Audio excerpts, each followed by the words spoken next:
নমস্কার বন্ধুরা, আমি তিথি তাপস ব্লগে আপনাদের স্বাগত জানাই।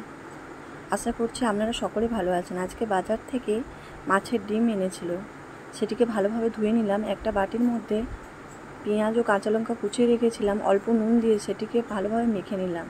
মাছের ডিমটিকেও ভালোভাবে মেখে নিলাম। দেখুন, মাছের ডিমটা মাখা হয়ে গেছে। এবার পেঁয়াজ ও কাঁচা লঙ্কার কুচিটি মাছের ডিমের মধ্যে আমি দিয়ে দিলাম।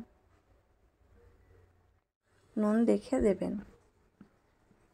এরপর সবগুলিকে ভালোভাবে মেখে নিলাম। কড়াইয়ে তেল গরম করতে দিলাম এবং ভালোভাবে চারিদিকে বুলিয়ে নিলাম কড়াইয়ের মধ্যে তেলটিকে।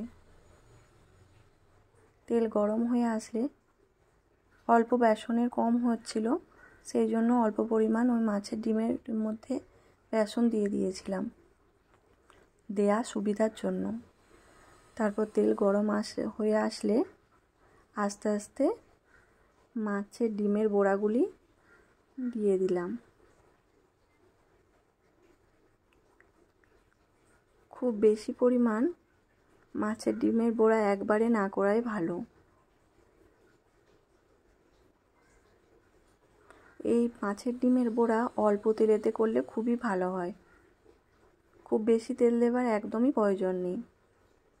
তারপর এক পিঠ যখন লাল লাল হয়ে আসবে, অন্য পিঠ আমি ভালোভাবে উল্টে দিলাম।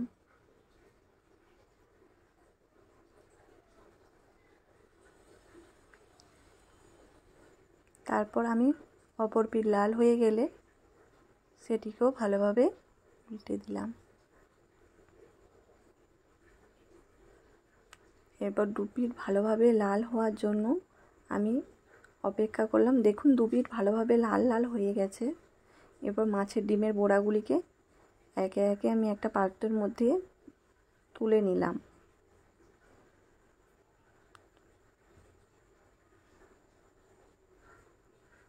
এবার যে বাকি বড়াগুলো ছিল সেগুলি আমি একে একে সব করে নিলাম। এই দেখুন, আমার সকল বড়া হয়ে গেছে। দেখুন, কালারও কত সুন্দর এসেছে, খেতেও